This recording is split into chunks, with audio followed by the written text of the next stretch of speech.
Sveiki visi, mano vardas Akvilė, galite vadinti knyguoliu. Šiandien nusprendžiau paprenkinti ne tik tėvus. Realiai, kada tu pasakai, aš niekiek neabejoju, kad ją pasidarė. Bet ir mano sekėjus. Esmė tame, kad mano tėvai yra labai skeptiški tatuiruočių atžvilgiu. Ir jeigu aš pasidaryčiau tatuiruotę impulsyviai, niekam nieko nepasakius, jie tikrai supyktų. Aš žinokit labai plonu ledu eisiu. Tačiau žinot, pagalvojau, artėja Helovynas, Helovino metu yra normalu išsigąsti, tad geriausias laikas padaryti pranką yra būtent dabar arba balandžio 1. Ingi laukti, darau dabar. Aš per Helovyną būsiu tėvų nusivylimas, o kuom per Helovyną būsite jūs, parašykite komentaruose, lekiam į video. Tai nuo ko viskas prasidėjo, nes nei į Instagramą man parašė netikrų tatų meistrė Augustė, kuri būtent užsiima henna tatuiruotėmis, bet jūs žinot, henna dažniausiai būna oranžinė arba ruda. Bet Augustė daro juodas, tokias labai realistiškas. Ir galvoju, davai, darom, nes aš turiu idėją. Pagal viską tos tatuiruotės laikosi 2 savaitės. Ji nenusiplauna ir net pradeda šviesėti po pakankamai ilgo laiko tarpo.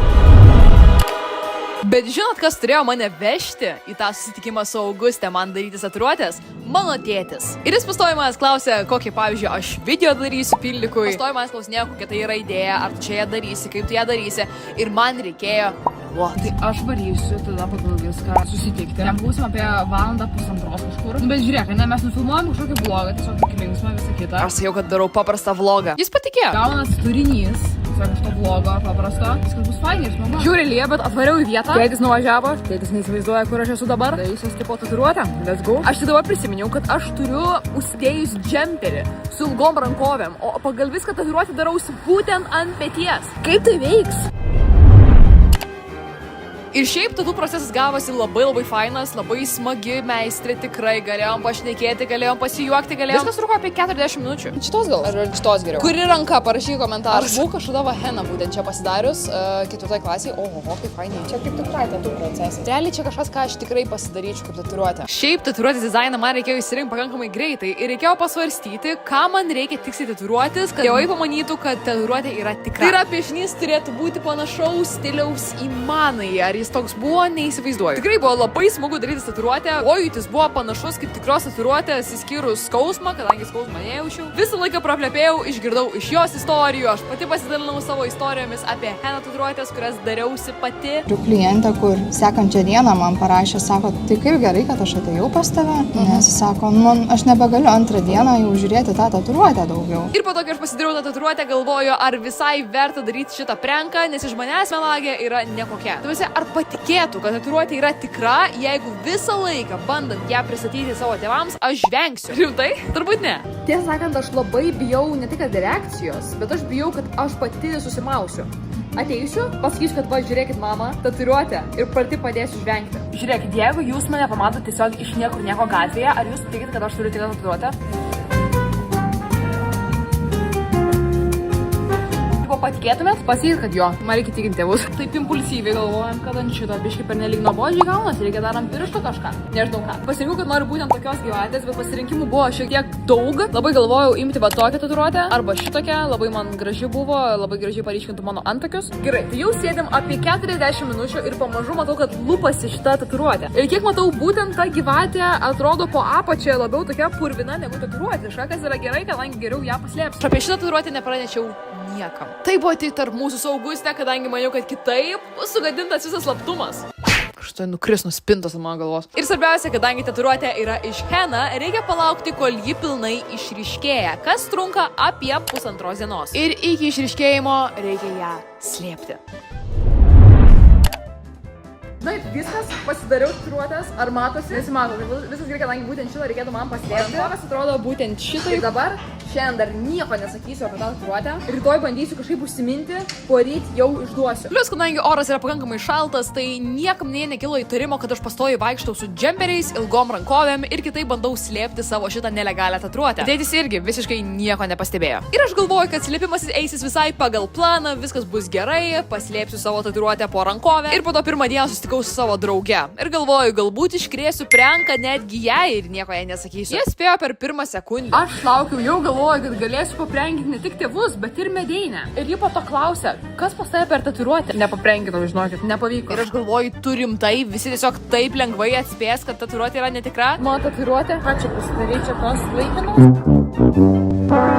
Einam Einant laikui aš pamačiau, kad mano tatuiruotė dėja neryškėja. Ji vis tiek tokia pati pilka, kokia ir buvo. Nu, kad ir kaip būtų gaila, ji nėra pakankamai ryši, kad žmogus įsitikintų, kad čia yra tikra tatuiruotė. Aš manau, kad kažką blogai padariau. Nepaeis. Kodėl? Nes aš jau maudyti su ją. Pasirodo, to negalima daryti. O aš tą dariau. Tai ne tai, kad buvo labai sunku manim patikėti, bet dar tatuiruotė netrodė realistiškai. Ir ačiū Dievui, kad Augustė man į pagalbą atėjo ir paryšino tatuiruotę kitą dieną.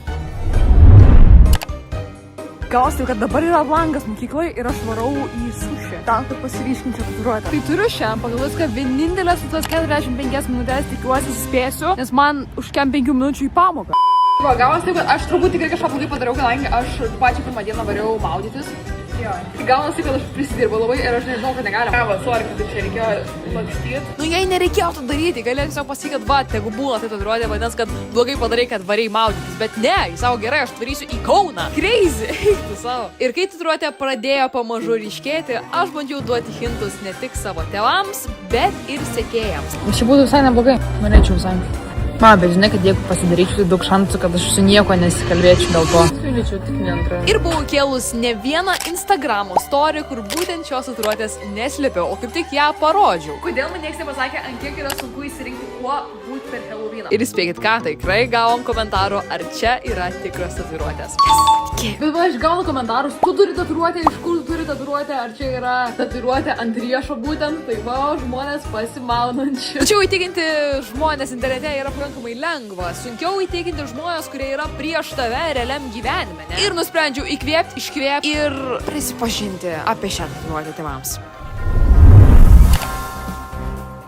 Antrą dieną, kaip aš einu iš trefkės ir suprantu, kad jau realiai reikės vis tiek pasakyti. Tai būtent dabar pasakysiu tėčiui apie tą tatuiruotę ir žiūrim jo reakciją. Tau trukdo šitas? Žiūrėk, tada kai aš sakiau, kad aš vlogą filmuoju, ne? Vilniui. Aš filmavau vlogą. Gerai. Viskas įsitrynė. Ką? Viskas įsitrynė. Įsitrynė? No. Aš pasidariau tatuiruotę. Ir galvoju, davai. Nu, nepatinka? Ką? Nepatinka? Man tai žiūri, kiek atrodo. O tai ta gyvatė irgi ne? Mes reikia pasižiūrėti, ar nori. Tokio žos kažką šovai. Ką? Tokio žos kažką šovai. Taip, mažesnės reikėjo kaip pirmas.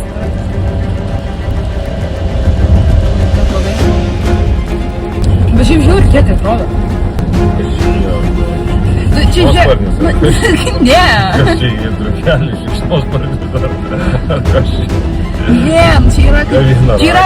Pala, o vieną dar dalyką, tik tai dėl formalumo.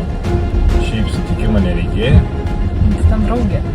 Dėl formalumo jinai biškai galėtų turėti problemų. Nu tai visa laimė, kad tai yra netikra tatuiruotė. Tai čia yra Heno tatuiruotė ir 2 savaitės laiko. Tai va, tai mano idėja videokui buvo tatu prankas. Kad aš pasidarau tatuiruotę ir po to aš paprankinu. Tai aš dabar tave paprankinau jau. Ir tu tikėjai, tai man pavyko. Jo, šiaip tikėjau. Šiaip vienintelis dalykas, kas mane, sakykime, kas šokiravo ir kas keista yra, tai dydis. Toks. Ne, aš nesidaryčiau kaip pirmos tatuiruotės tokios didelės. Aš noriu daugiau mažesnės. Nu tai tada ir iš kitos pusės. Tai žinai kaip, koks, žinai, toks vidinis, žinai, jei būt gražesnis. Wow, taigi aš tikrai nesitikėjau tokios reakcijos, tačiau buvo labai smagu, kad įtikinau. Na žinoma, mašina buvo tamsi, tai nelabai buvo matyti, ar tikrai tatuiruotė yra ryški, ar tikrai yra realistiška, ar ne. Tačiau reakciją gavom, man buvo smagu. Toks mini šokas, sakyčiau, dabar reikia varyti ir bandyti įtikinti mamą. Aš nuvariau šeštadienį Vilniui ir pasidariau vlogą. Ir gavos taip, kad man šiaip ta draugė buvo parašius. Ji praktikuoja tatuiruotę. Ir klausė, ar norėčiau. Tai aš pasidariau tatuiruotę. Tai tu meluoji. Meluoju. Meluoji, čia laikina. Nemeluoju. Belekas, čia laikina. Nemeluoju. Tai po kada pasidaryti? Šeštadienį. Tai čia yra laikina. Nuo šeštadienį iki ketvirtadienį dar netrygyti. Tu gali sakyt,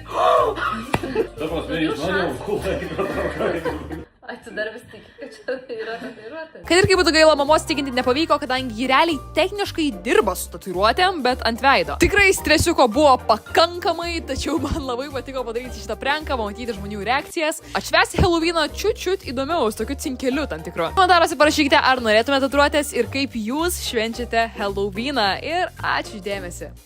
Čiau.